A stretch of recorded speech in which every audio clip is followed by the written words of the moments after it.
thing has booped, and we are live. Dave, hi! So nice to see you. Kia ora. Hey, Daniel. How you doing?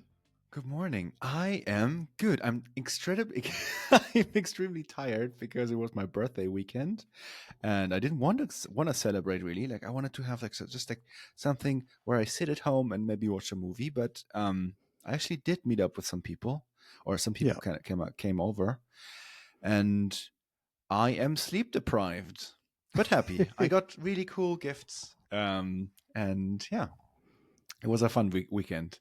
And I'm really happy Lovely. that I had the Sunday because we're recording on a Sunday We are today, indeed. which is out of sync for us, but kind of like just the schedules just kind of worked out that way. But I'm Yep. really happy that I did. And I'm also really happy that I had this Sunday to kind of recuperate because I didn't do a lot of things today. I just existed. I had enrichment time in my enclosure. I see. A bit of self-care after Yeah. How are you hard doing? weekend of socializing for you there. I'm good. I'm good. Was my weekend, we can talk to this in a bit actually. My weekend has been debugging iOS 16 SwiftUI and my app for Right. nearly 2 days straight, just weed whacking through stuff. It's a whole thing. We'll talk about it in a bit. Okay. So if we want to talk about, we got to start the show. So, We hey, do. welcome to Waiting for Review, a show about the majestic indie developer lifestyle. Join your scintillating hosts to hear about a tiny slice of their thrilling lives. I'm Daniel, Duolingo streak owner, and I'm here with Dave, world heavyweight champion in indoor coding. Join us while waiting for review. Hey, Dave. Hello. Heavyweight champion. In my all of 5'5" height. So yeah. Mind you, didn't say about width. Yeah. But Also joined by Mimi apparently. Hi, Mimi. hey. Say something. Oh, She's cat happy. invasion. Cat Yeah. invasion. I caught that. Yeah. So where to begin? Well, Like you're already half in your debugging story, so yeah, give it I to am. me. So let's carry on. Let's carry on there. What happened? Dude, I've not been testing on my oldest devices, and I let a version slip that was buggy AF on the older devices mired on iOS 16. Is the long, the high level version. So this is Dave needs to do better QA. I own that. That's fine. I made Hang a lot on. of So like assumptions. last time we recorded, you told me about an issue where Yeah, things didn't go wrong on the newest separate issue. devices. Okay, so Separate issue. that's a separate issue. Yeah, unfortunately so. So two major lines of regression. That one was down to something in terms of the timing in the update cycle, um, to do with the video pipeline I've got in the Metal View. Um, then yeah, so that was fixed. I thought all was well, and then I had a bug report from a long time user of the app saying, "Dave, I love the app, but." I was, oh, okay, Ooh, here we go. those are hard to read. Here we go. And he's got an iPad. I've got this same device here as well, which is why I was kicking myself because I can literally test on it. I just, in my hubris of being ready to release the app, yeah, cut a corner. Did you girl boss too close to the sun? Something like that. Something like that. Took all my hair out. But no. So not good. Bug report stutters in certain circumstances, and bear in mind the whole point of the app is to serve video 60 frames a second, 30 frames a second, whatever your output's doing, as good as it can go. So frame dropouts are not good. And then he sort of also reported a couple of crashing bugs when you line up so many effects. And I'm like, yeah, okay, that could be to do with the device getting overloaded. But if it wasn't previously getting overloaded, what's going on now? And I did a bit of a deep dive into it, pulled out the older device. I said, yeah, okay, I can replicate the issue it's got, certainly if I load up the effects and things. And then, yeah, I was like, why is it so bad here compared to iOS 18 on any of my other devices? Yeah, sure, they're newer devices, but this is really pronounced. Something odd is going on here. And I ran it through the SwiftUI profiler, which is a great tool because it shows you your view reloads. It shows you the things like hang times. Um, it shows you core animation commits. So you get a really good view on these different lines of analysis as to what's going on where. And That's really helpful. iOS 16, I'm noticing that every time I do certain activities, I'm creating a shitload of view reloads and then using the SwiftUI private API that you can use where you do let underscore equals big self dot underscore print changes. You can get SwiftUI to spam the log when the view reloads. And that verified what was going on because it'll actually tell you there, well, what triggered this view reload. It was my environment objects that are observable objects, and it was views reloading all the way down the stack, regardless of which property changes on that object. So if you change one property, even if the view's not observing it, it would cause a Ugh. reload of it just for having it there. Just on iOS 16, though. Yeah. So they made observable a lot smarter from 17 and 18 onwards. And yeah, this has crept in the more I've lent into environment objects and passing stuff down the stack and leaving behind my old dependency injection. And a lot of that really completed with this last update. So here we are. And that's what was causing it. So yeah, scene set here. There's a few things that I know I can do to sort of get around it. Number one, stop using environment objects with observable objects that have got lots of properties on them, so that Just rewrite everything in assembly. Just performance gut will be better. gut the app out. So that's been my weekend. Yeah, it's been, I would say, the opposite of fun, to be honest with you. Oh, have you considered just saying like iOS 16 is out?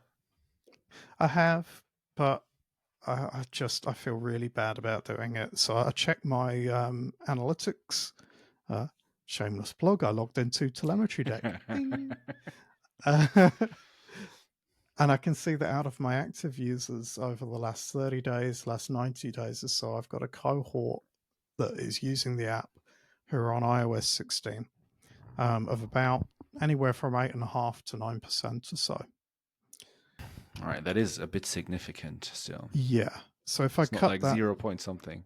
nah, it really needs to get down to that sort of fragment of a percentage for me to feel fully comfortable. Like anything 1% or lower, I would probably have considered it.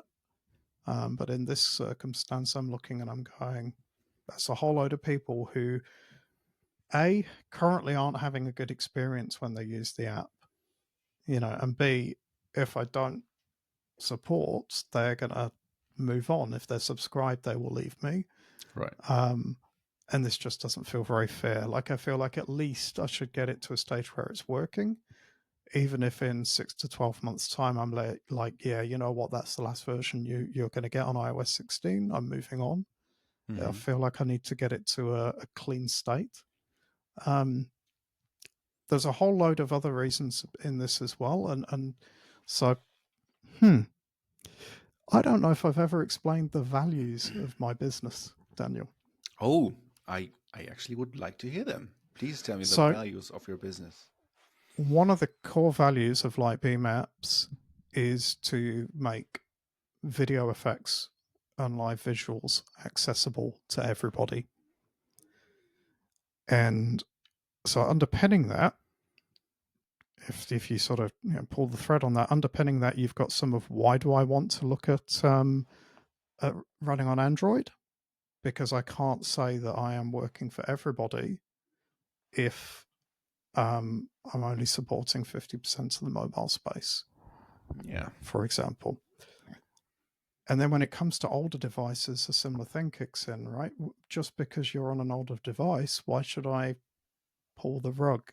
And then the other side of it is that I'm aware that some people are using older devices because they're secondary.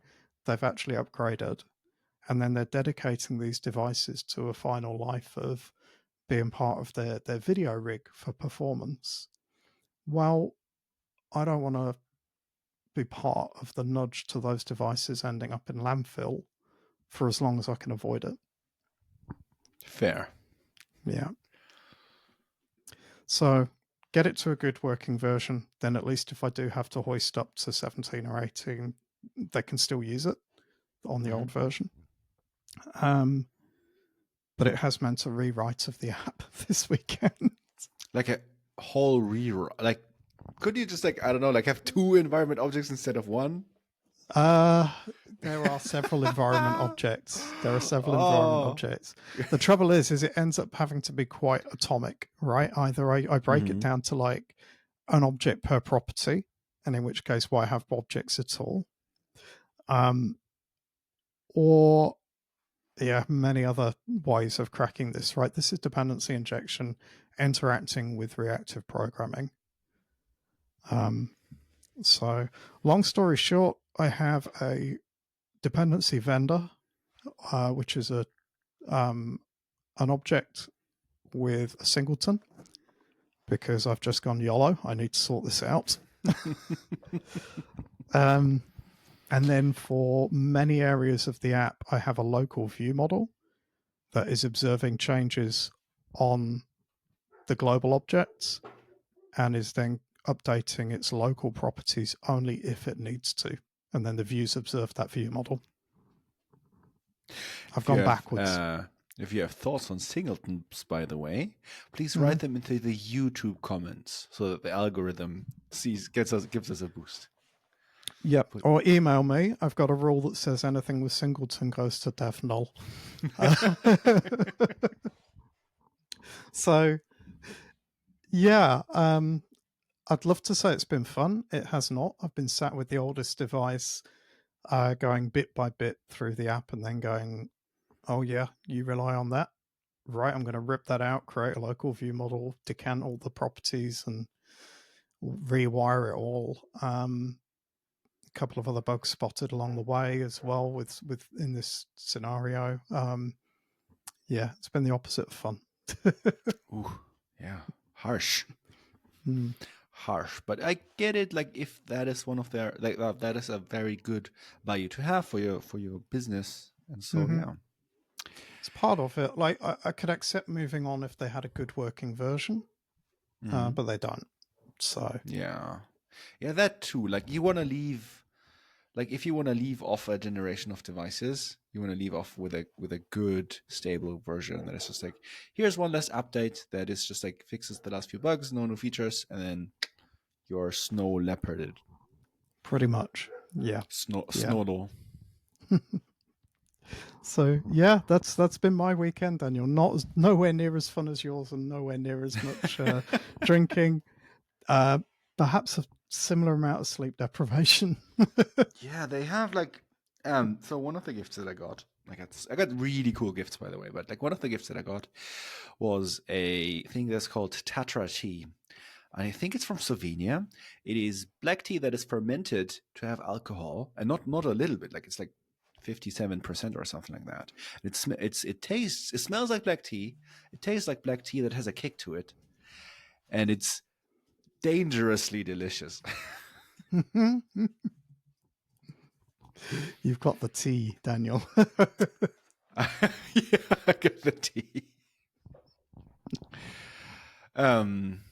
So yeah, I do have I don't know, like technological things to tell you though, because I want to tell you about the spike. But hang on, there's another item in the show notes first, and that is actually a question that I had for you that I really wanted to ask you. Yep. Like, why have you been sending me iMessages again? Because I'm gradually crawling back to being more Apple by default again. Like suddenly I get an iMessage from Dave, and I'm like, wait, Dave hasn't he moved to Signal? Okay. So Signal is great, and I am primarily using Signal, more so than iMessage. Uh, However, I'm aware that perhaps you're not, or you've been using Signal for other things. And when I'm on Android, I'm on a different Signal account anyway because it's SIM Ah. based. So, um, I can put you in a group message with my Android and iPhone um, Oh, I didn't accounts. know because like Signal Yeah. does have like usernames right now, right? And you can have like a desktop app and whatever. So I kind of just Yeah. assumed that you'd be able to have the same account for both your No. Android device. As far as I know, That's not. a Yeah. bummer. Yeah. John So Signal, do something. Someone should call John Signal. they absolutely should. They should raise the signal. Um, no, but so yeah, I'm more Apple-y than I was maybe a month or two ago again, and some of that is because I bought the new iPhone, so I've got an Right, iPhone. you got a new phone. Like you got to play with that thing, Yes, right? You got to use yeah, it. absolutely. In fact, I got to say, Daniel, I'm really enjoying the iPhone Pro 16. It's definitely felt like a bit of a gratuitous purchase in some ways. The upgrade was sort of on the cards, and I was debating like, do I go to like a Pixel Pro or an iPhone Pro? Where do I go? What do I do? And in the end, I had to admit that for all of my misgivings, Apple is still very much like my core digital experience, and having a very good iPhone is still very enjoyable to me. Um, so yeah, and I can't remember how much we talked about this before, but we did. So the phone also was because of the bug Right, hunting. right. Um, But and are you yeah. just like I think that's just like me maybe? Are you just like a tiny bit more cynical about Apple as a company?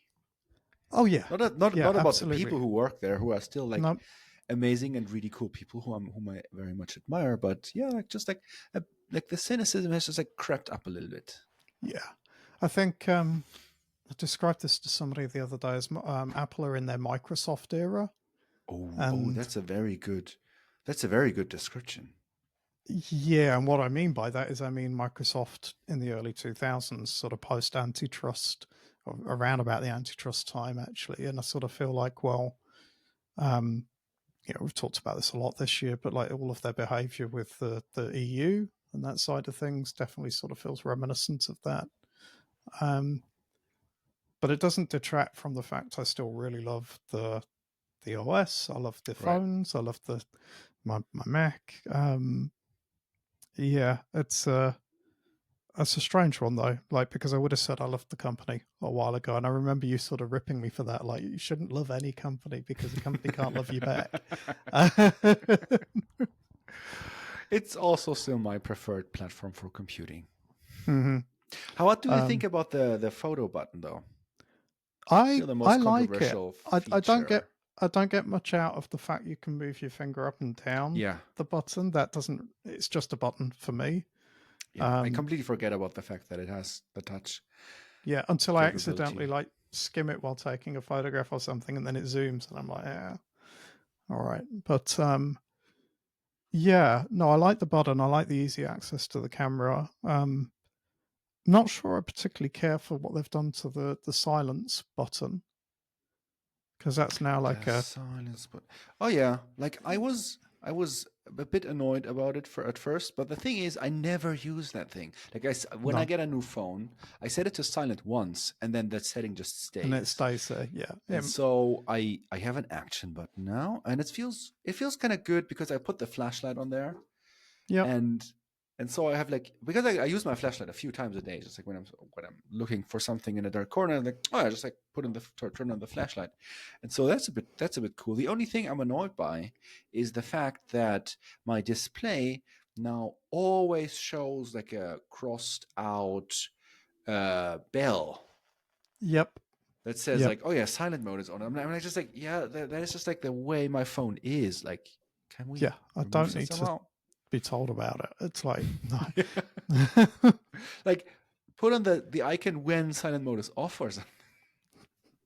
Yeah. Yeah, Other than that, it's very cool. yeah, I'm enjoying the speed of it, and the camera is better than what I had. Mm-hmm. I had a 14 Pro before though, so um, that was no slouch in its own right.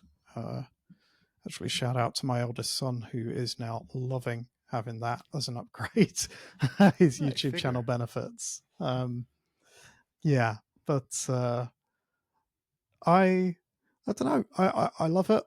It's not dramatically different to what I had before. It's different enough that I'm still noticing some of the speed here and there, and noticing, like, say, the camera and other bits and bobs. And I'm like, yeah, that's lovely. But yeah, so it's a decision made. I'm not off to Android land permanently anytime soon. But I am probably going to be moving between both devices still as I test stuff and play with things. And it's still genuinely fun to just be able to go, oh, I've got an Android device, I can install that app and have a look at that. And yeah. Oh, I had a thought the other day about installing stuff on Android Hmm. and also about like sideloading stuff on iPhone. Like, as you may know, TikTok is going to get banned in the US at some point in January or Next something. 4 or 5 months, Like, yeah. There's something happening over there. I'm I don't know what's I'm going on. still like unsure about like what will actually go down. But if they actually decide to ban that app, I assume they can't really. I assume they won't do it using just like IP address block bans because that seems like too harsh a measure. I assume they're just gonna remove it from all the stores, Probably. Yep. and that means suddenly like all these alt stores are getting way more interesting to people in the Yes. United States, but also they're getting a bit less icky for Apple because Apple can then kind of like give its users a cool and important feature back that they kind of lost. Hmm. So yeah, I have no conclusion to that thing, but I was just gonna be watching and be like, huh, will this change the landscape regarding side loading and stuff like that? And also like on Maybe. Android, will people um, will people routinely install alternative stores there instead of the Google App Store or something, and just like get used to the idea more? So Yeah, potentially. It could be a shift in the market because of that. I can see the I can see what you're describing as well. There's two separate pressures there on Apple, or Google for that matter. Which is this: you've got the pressure of adhering to the political environment they're operating in, which they have all bended to in one way or another. If you look at their behavior in China, and other places outside of the US, um, and that's that combined with consumer demand as well. People are not going to want to just stop using services that they are using every day just because their government has turned around and said, "Oh, that needs to go." Like, it's actually uh, that demand is doesn't go nowhere, and a whole bunch of people will go, "Well, okay, I'm going to go and use Instagram or use whatever yeah, as a replacement," but there is a demand there where people are going to be upset and annoyed. And if Apple sort of thread the needle, for example, and give customers that side loading access, and that's put one of the ways through, um, there's a whole cohort that will be sufficiently motivated to use it, and then those that are not will happily go on in their regular App Store lives and not be fussed. So yeah, I could see it happening. I could see it going that way potentially. yeah. I think it's still unlikely, Hmm. but I think the balance it might subtly shift. So let's see if that Yeah. does anything. I did Oh, install 18.2 the other day, and yeah. I don't have any Apple Intelligence features still because I'm in the European Union. But I did get a screen that asked me to choose my default browser. Hey. I chose Opera. Yep. No, I chose Safari, but Opera was on the top of at the top of the list for me. I think they Yeah. randomized the list though to I'm make it I'm really playing fair. with that a little bit. I'm using Vivaldi at the moment as my Hmm. default. Then DuckDuckGo for every now and again because they've got a browser. They do. I Um, have that on my phone as well. yeah, yeah, it's all right. But it's very obviously a fork of Firefox Mobile. I guess. Because I too used to maintain a fork of Firefox Mobile for a previous job. And I just very much recognize like, oh yeah, this is Firefox. This is Firefox. Oh, this is a custom element. I put a different custom element there. Yep. And I still go back to Safari for things sometimes because there are certain things that just don't work very well on the other browsers. Because I use Proton for my password management. Mm-hmm. That's been quite interesting actually. So yeah, moving between operating systems and different devices, having certain core things that are everywhere has been very, very helpful, and that's been Proton for me. The email software, Email and password provider. management. Oh, I see. Yeah, Yeah, that makes sense. but we shall see. I really hope it doesn't get as litigious and weird as that in terms of Apple and Google being forced to pull things like TikTok from the store. But yeah, I could see it happening as well, just seeing the way things are going to go. So maybe it's time for Fediverse related video content. We live in interesting times.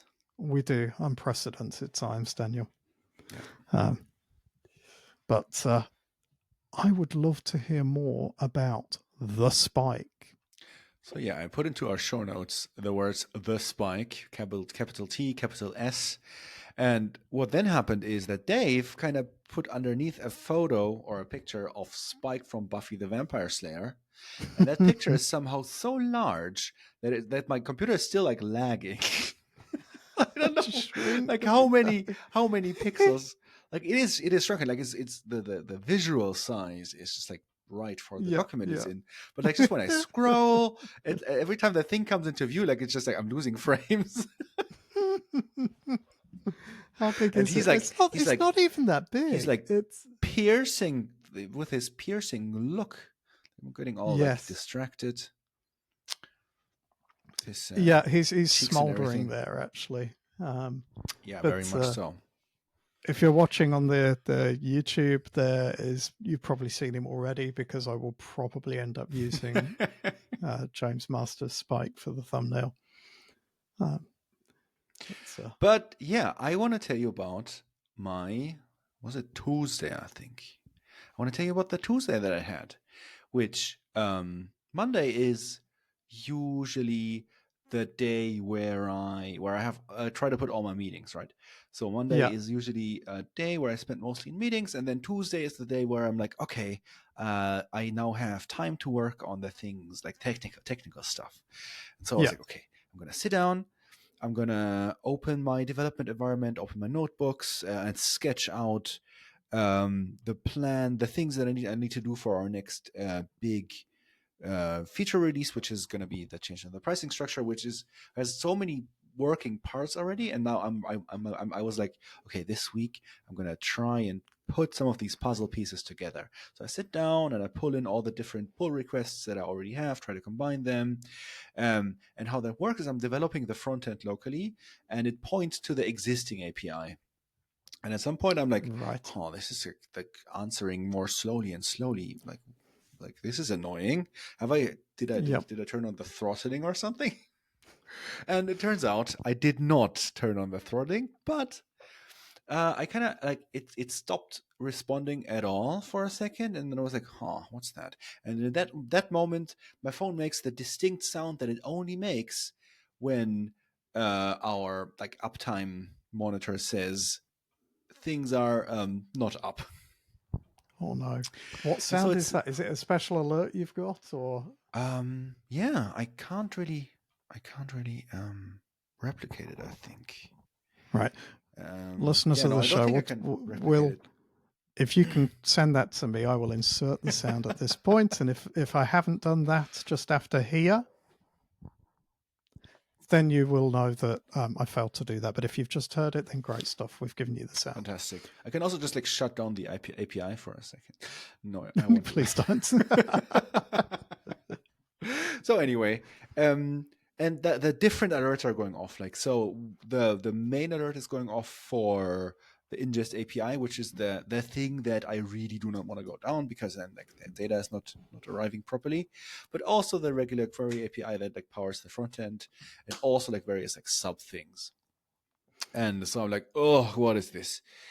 Push everything to the side, look into into our Grafana dashboards. And usually when I look at those dashboards, I look at all the different charts, like how many queries are coming in, like how are the different like APIs and stuff like working. But I see an anomaly immediately in the upper right corner, where it is that just like the traffic chart, which Yep. usually just hums along. Like, and so usually around this time of day, we get around 6,000 requests per second. And that kind of like goes up to 9,000 during the early afternoon. And this morning, suddenly I see like 30,000 requests. And I'm like, what is going on? And spoiler alert, the thing like slowly increased and increased over the course of, I want to say, 2-ish hours, until it was actually like 60, 70,000 requests per second.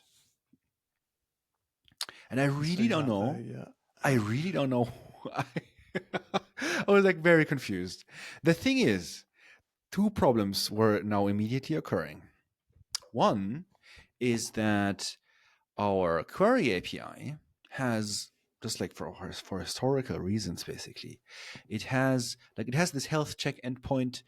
And what that health check endpoint does is actually it tries to query the metadata, like the Postgres database, to see like, okay, are you there? And also tries to query, like to send a signal, basically. And so because the ingest API that accepts that signal went partially down or degraded, also that health check endpoint for the query API was degraded, and that caused the load balancer to start restarting the containers that ran the query API. So not only did our backend go down, the front end also was kind of down, just because the backend was down. So one of the things that I really like put on my to-do list is to decouple that thing, because we have our own monitoring for the ingest API. We don't need that at all. Yep. The second thing is we do have a very powerful message queue, and that message queue is like we use Amazon Kinesis, but you can also use Apache Kafka. That message queue is super powerful because it has this concept of shards, and shards are like lanes on your road. Like if you have a multi-lane road, like in theory at least, things go like it can support more traffic. Like in practice, that metaphor kind of breaks down, but like just like but that for this message queue, things are actually true. Like one lane can support I want to say like 1,000-ish messages per second. Everything above that, it will actually throw an exception when you try to put stuff into it, and you're supposed to either wait or choose a different lane. Thing is, when I set this up, I made a mistake, and so whenever you put in a message into that message queue, it will like you can add a parameter, and that will just a string parameter, and it will hash that and use that hash to choose a lane for you, so that you can group things that belong together in the same lane, but also like kind of distribute among different lanes.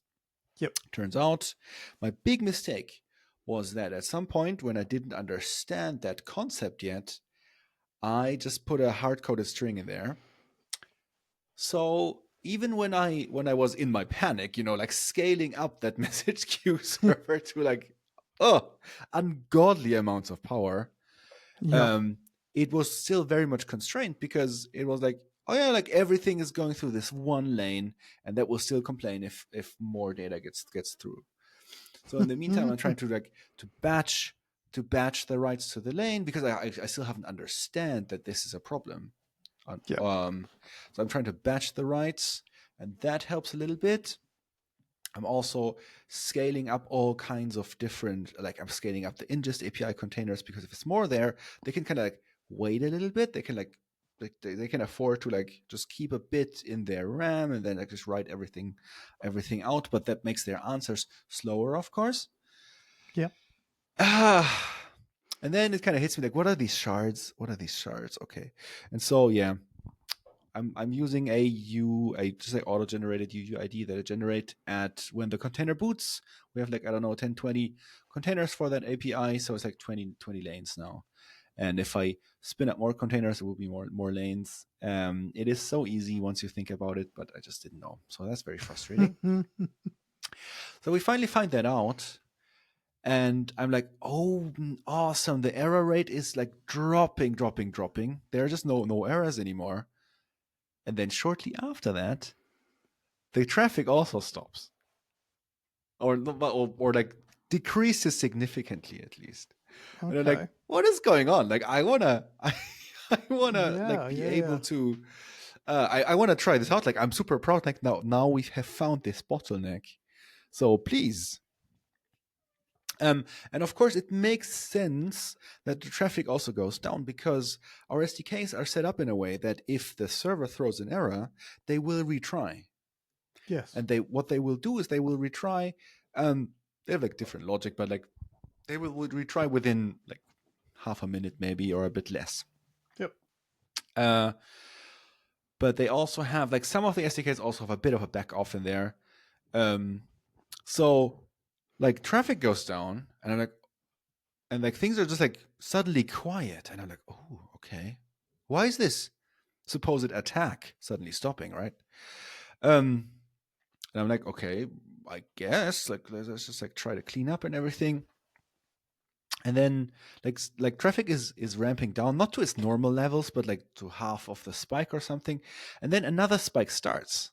And I'm like, okay, what is going on? This one has way less errors, of course, because we have kind of found out how that works, and so we can accept most of the data. We still have to have some scaling issues, and then that suddenly cuts off, and a third very smaller spike comes, and then a super tiny one comes at the end. Mm-hmm. And I think, And then normality reigns. and then suddenly everything is just over. Yeah. Like everything is just back to its normal state. We are back to What? normal, and like ever since too. Like ever since then, like it has not returned. Yeah. So what I did after having a sit down and a cup of coffee is I looked at the data. What I first of all, what I did was like I wrote down like what did we learn. Yes. I wrote down that I would really like to decouple ingestion API and query API more. Yeah. I wrote down that I want all our SDKs to have exponential backoff because I'm reasonably sure that these follow-up spikes are retries that are Yes. very much not distributed because they just like go down exponentially like an echo. Yep. So I want all our SDKs to have, oh, something's not working, I'll wait 10 seconds. Oh, it's still not working, I'll wait 20 seconds. Oh, it's still not working, 40 seconds, and so on. Yep. So that they kind of like become a little more chill about the whole thing, you know? You can also add a bit of randomness to that as well, which is probably a good idea. Because then if you have something that is literally triggered where a load of things happen almost simultaneously, then it will help smooth. Right. Yeah. And the third thing that I really want to do is I want to decouple because the ingest API is where all the signals arrive, right? And before that stuffs anything into a message queue, it will do a whole lot of processing, data generation, hashing, stuff like that. Also, like a bit of sanity checking, basically. Yep. And only then it kind of transforms everything, and then it has a fully formed telemetry deck signal, and we'll stuff that into the message queue to be off for storage, basically. And I want to change that so that this whole API should be split in half, and there should be a very, very tiny part at the beginning that is just like a door opener. You know, it's like just like, Yep. oh yeah, there's something that is reasonably JSON. Put it on message queue number 1, and I'm done with it. And then the rest of the processing can just like pick things up from message queue number 1, do all that processing, and then push it on message queue number 2. That is the way to storage. So that's something I'd really like to do because that makes a lot of sense, and that will hopefully allow us to do that better. But yeah, I did look at the data, and I still don't know what it is. Like, spoiler, like this is not leading to the grand conclusion that I know where this is coming from, which is very frustrating to me. Yes. So the data mostly came from Android apps. And so, first of all, the data was like reasonably sure that these were like proper telemetry like signals from actual devices that humans were using. Yep. And the reason why I'm saying this is they were like properly formed telemetry deck signals. They were attached to existing apps that are reasonably large, and they had all the they had very like metadata that was just very um checks out, like the like system versions, stuff like that. Yep. Also, we have these user IDs, right? And they only live on the device mostly, and they need the salt to be like salted on hashed on the on device, and Mm-hmm. those were congruent with existing user IDs. That's the other thing. Like Right. during that spike, almost no new users, like not more, no, or at least no more new users compared to other days, like entered the system. These are all existing users Hmm. that suddenly sent more signals, but like the number of users kind of stayed flat. And also, most of these signals that were arriving came from Android devices, Very odd. which is odd because we have way more iOS devices than Android devices. I think it's like iOS, Android, and then Mac, and then Web Analytics. So yeah, Hmm. The data that was suddenly sent was like proper like data, like it doesn't smell like an attack. No. Also the backing off behavior, like the retry behavior, tends to like points toward this is the actual SDK that kind of sent this. Yep. It was not from one app, it was from different apps from different organizations. So Okay. like one person making a mistake and having like an infinite loop in their app or something is Mm-hmm. kind of out of the question, because like those were like different apps, but what they have in common is that they are all on Android, right? Mm-hmm. But they are also not, because like my buddy was like, hey, maybe like developer preview 16 is out, was just like out a few days ago, like maybe it has something to do with that. But Yeah. no, most of the signals here came from System 14, which is an established version of Android. Was it a specific version of your SDK? No. Okay. It wasn't. So the plan is now we have our data science intern who is very smart. Yep. The plan is to have him just like dig through the data a bit more and just like give him the opportunity to say like, okay, let's just like slice and dice this Yeah. in a good way. Yeah. Because I'd be looking and I'd be like, well, okay, I want to know the apps that it's come from. Does the percentage against each app match your usual No, signal base? that's the thing. Like No. three apps suddenly Mm-hmm. send at least 5 times more data than usual. But the thing is, Mm-hmm. I think it's even more. But like we did lose some data, data on top, so it's hard to say exactly how much more. Yep. That's actually a bit of light at the end of the tunnel, because I hate losing data. Like the last time we lost data was like 2022 or so. Yep. And that's an hour of data or so that is mostly lost. The thing is, most people will not miss any important data because a subset of the data still came through, and like there's not new users that were lost. There's just like some usage data, but not actual users. Yeah. So yeah. I've got questions. I've been thinking as you've been talking. I'm like, yeah, were they in the background or foreground when this was going on? Can you send, is it signals happening because of something being activated in a background push, for example? Mm-hmm. Is it, so that, I don't know if that's something that could happen. Wondering if it's all come from the same geolocation, whether there's Mm-hmm. anything country orientated to do with it. Mm-hmm. Um, and then the other thing I guess I'm wondering is if you've isolated it to 3 key apps with 5 times more data than usual, Well, then the next step is to go, well, what have they got in common? What are they doing that is I wrote similar? the authors, and they Yep. were all like, no clue, mate. It would be interesting to know what. Hey, thumbs up there. Thank you to reactions on my camera. But it would be very Mhm. interesting to know if they're using any other third-party libraries together, Mhm. because that could be the other tell if there's some interplay between another third-party library, for example, sending a load of push notifications all at the same time or on a Mhm. particular schedule. And if that then creates a signal back to you, that's the sort of thing I could see, being out of your control, but could create Yeah. something like this. And being as they're Android, you might be able to do a bit of sleuthing yourself there because you could download the APKs and compare the libraries in them. I could, yeah. I could do that. But Oh, it's not a bad idea.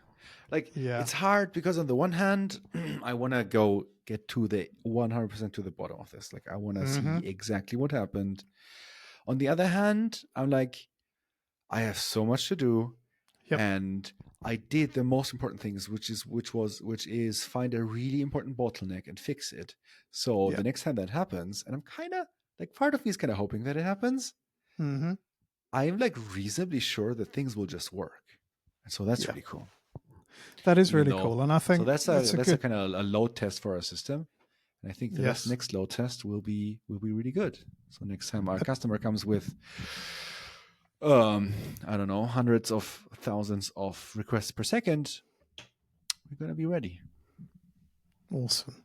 That's really awesome, and I think that's probably the better attitude to have, rather than my make a list of everything and try and get down to everything sort of thing.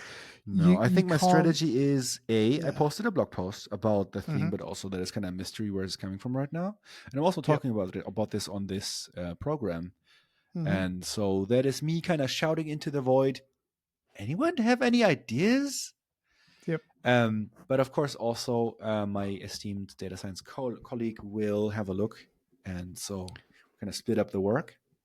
Yep. Uh, I reached out to the authors of the apps that sent more data. Like, they are also kind of surprised, but that's like also Yep. just an important step. So yeah, I'm doing something, but I'm not going all in on this Mm-hmm. because priorities, I think. Yep. That's reasonable, and I remember a while ago. It's a complete tangent here, Daniel. So please forgive me, but I remember a while ago listening to a Tim Ferriss podcast where he interviewed an Inventor of the ex-military. wheel, by the way. Yes, yes, absolutely.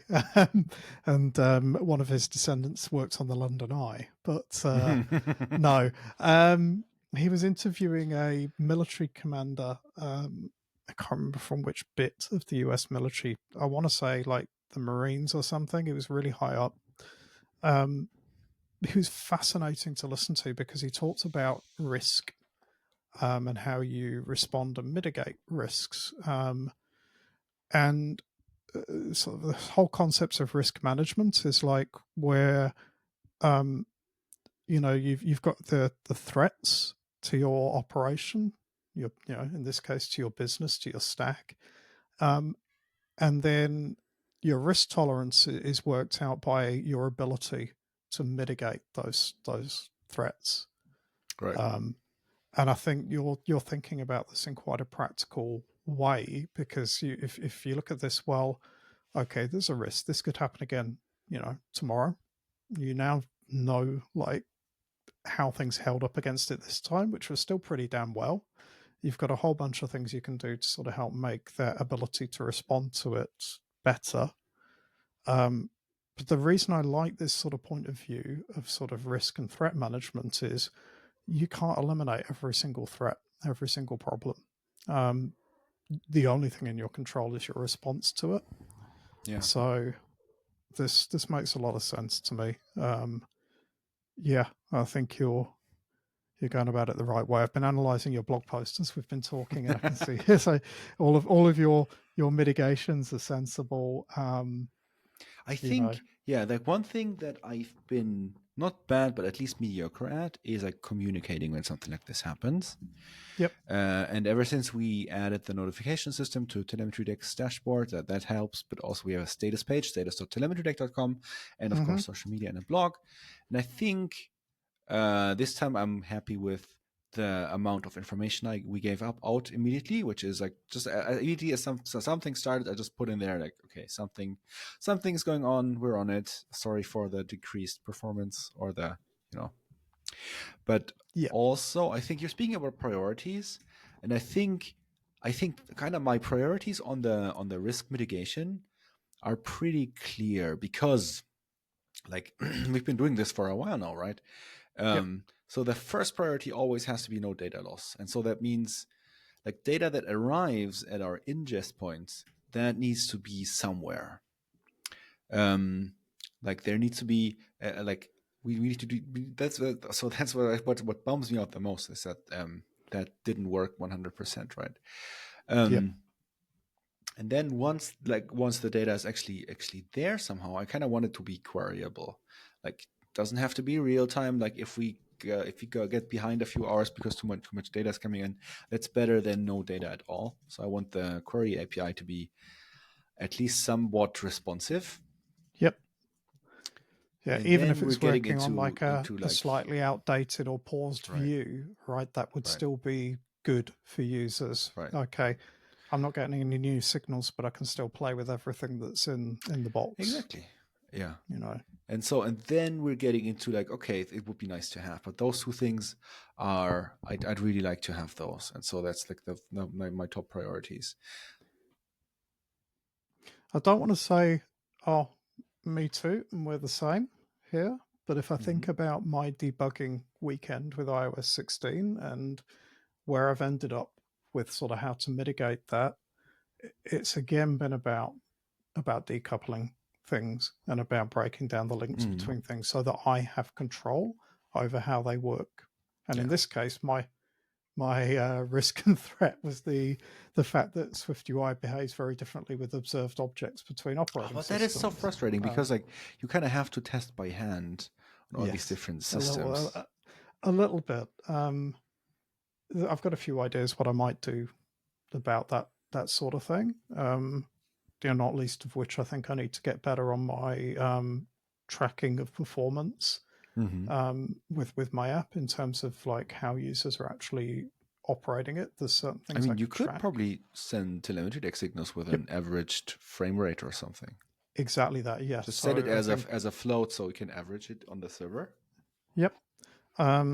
Something like that, and probably something to indicate hangs or dropouts as well, where if there's been, if it's been longer than X amount since the last You could frame, even use. could have you heard of our Lord and Savior Metric Kit?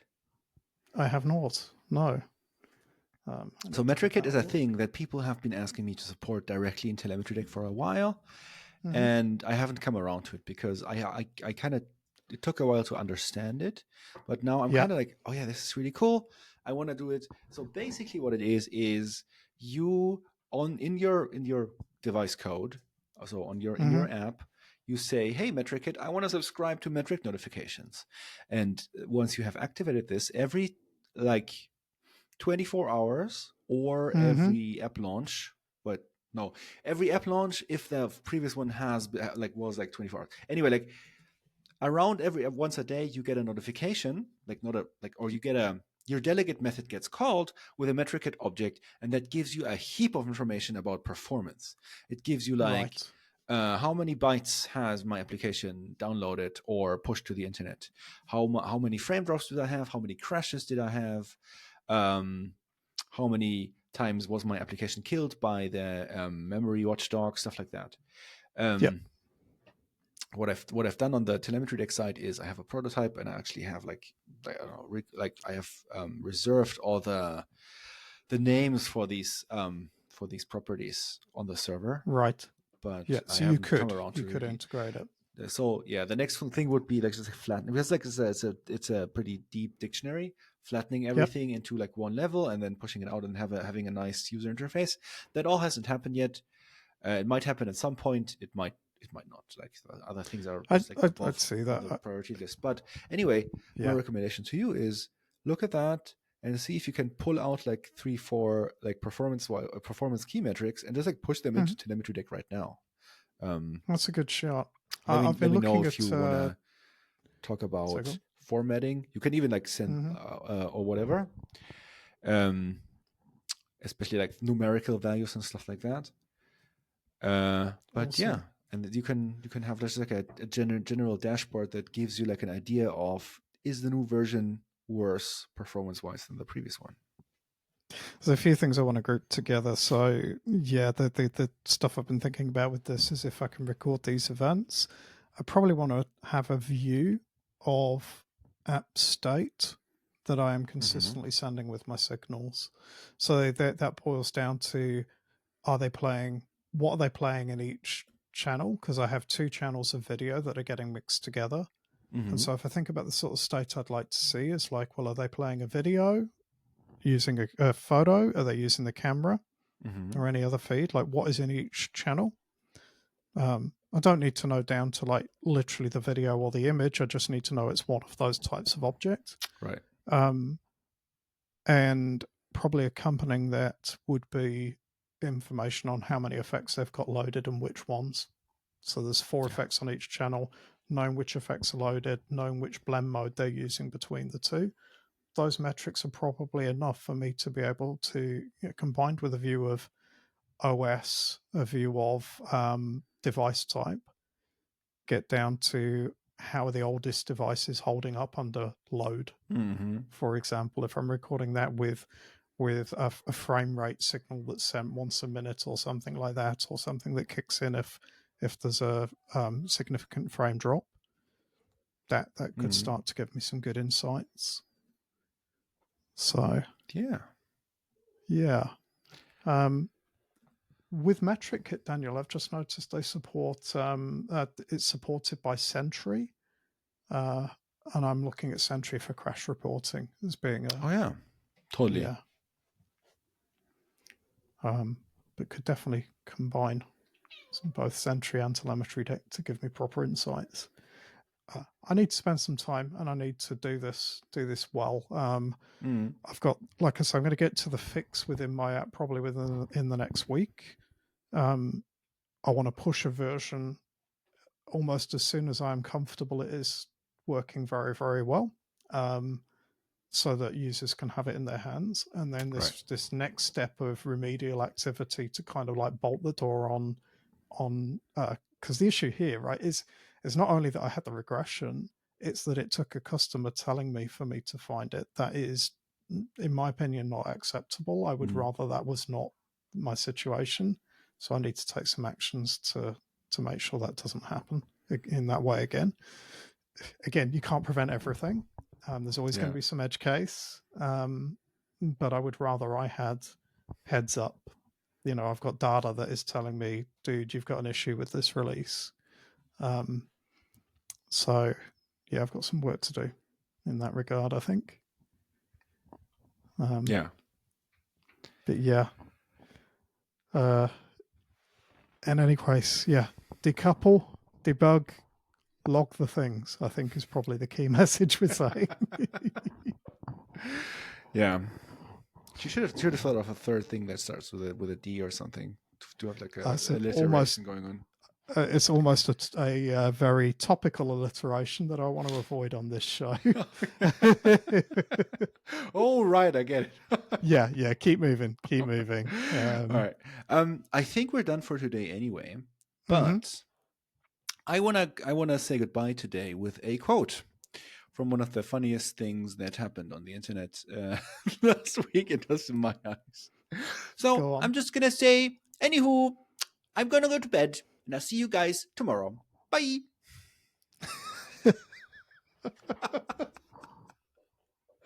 Oh my god.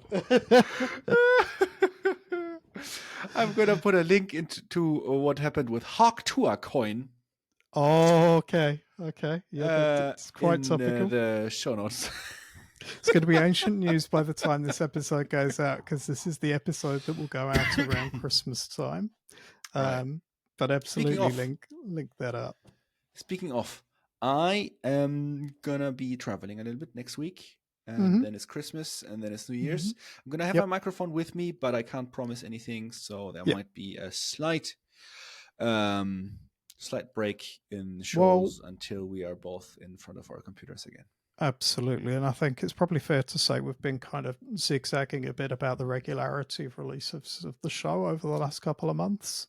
I think setting expectations for anybody listening here, after this episode, it will probably be 2025 before the next episode goes out.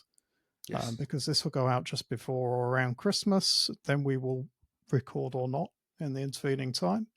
And in either case, even if we record, that probably still won't go out until after New Year's Day. So this is the penultimate episode of the final episode of the year, I think, by the time this goes out.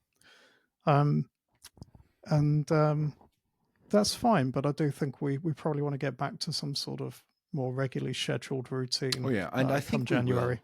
We will. Like December has been a bit chaotic, but I have high hopes to get back into more of a routine soon.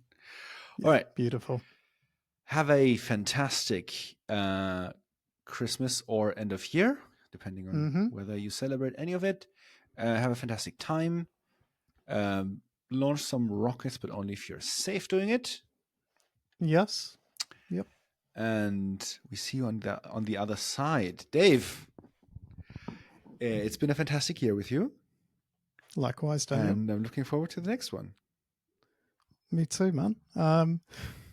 Well, you've outroed us, I do believe. And where can people find you online? Yeah, exactly. Yeah, you've not outroed properly. Come on. Come on. Yeah.